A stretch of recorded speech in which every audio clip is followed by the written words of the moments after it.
ကျွန်တော်မိတ်ဆွေများအားလုံးပဲမင်္ဂလာပါခင်ဗျာကျွန်တော်ယခုရောင်းချမိတ်ဆက်ပေးမယ့်မြေကွက်လေးကတော့ဂရမ်မြေအမျိုးအစားကိုမှ32,000ဝန်းကျင်နဲ့ရရှိမယ့်မြေကွက်တစ်ကွက်နဲ့မိတ်ဆက်ရောင်းချရမှာဖြစ်ပါတယ်ခင်ဗျာ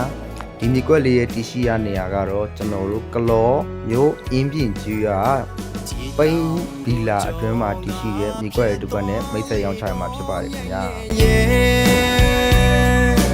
ဘယ်စီကိုရေရွယ်ပြန်တန်းနေတယ်လေပြောကွယ်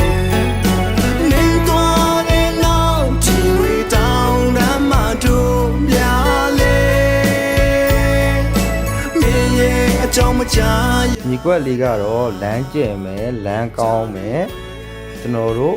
view ကလည်းတောင်တန်း view အပြေးအိုးစီတောင် view အပြင်ထင်းရှူတော် view တွေပါမြင်ရမယ်နေရာကောင်းနေရာလေးပဲဖြစ်ပါတယ်ခင်ဗျာဘေးပတ်ဝန်းကျင်မှာကလည်းနေလူနေတန့်ပြီးတော့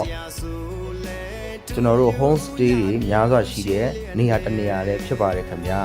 အိမ်ယာအတွင်းမှာရရှိမှာဖြစ်ပြီးတော့ကျွန်တော်တို့ရေမီးဆိုရင်လည်း24နာရီနဲ့ရရှိမဲ့မြေကွက်တစ်ကွက်ဖြစ်ပါတယ်ခင်ဗျာလမ်းကောင်းလမ်းကျဲလမ်းရဲ့အပေါ်ဘက်ခြမ်းမှာရရှိပြီးတော့ view အလားကူမှလိုချင်တဲ့မိတ်ဆွေများအတွက်လည်းတင့်တော်တဲ့မြေကွက်တစ်ကွက်လည်းဖြစ်ပါတယ်ခင်ဗျာချမ်းကွက်လေးအကျယ်ကတော့ပေ62ပတ်လည်ရှိပြီးတော့ဂရမ်မြေအမျိုးအစားဖြစ်ပါတယ်ခင်ဗျာ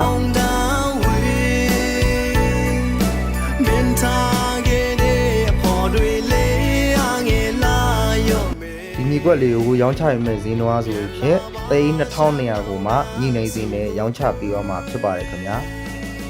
ဒီချိန်ဆိုရင်လေတို့စီရှမ်းမောင်းတန်းနေ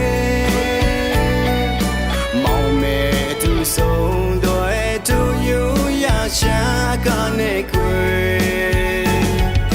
ရှမ်းသေးတဲ့ရှင်များဆိုဒီမြေကွက်လေးကိုကျင်းနေတက်တဲ့ဆိုရင်တော့ကျွန်တော်ကိုဖုန်းဆက်ပြီးတော့မင်းများဆက်သွယ်ဝယ်နေပါတယ်ခင်ဗျာကျွန်တော်တော့ရလာဖြစ်ပါတယ်ခင်ဗျာအားလုံးကျေးဇူးတင်ပါတယ်ခင်ဗျာ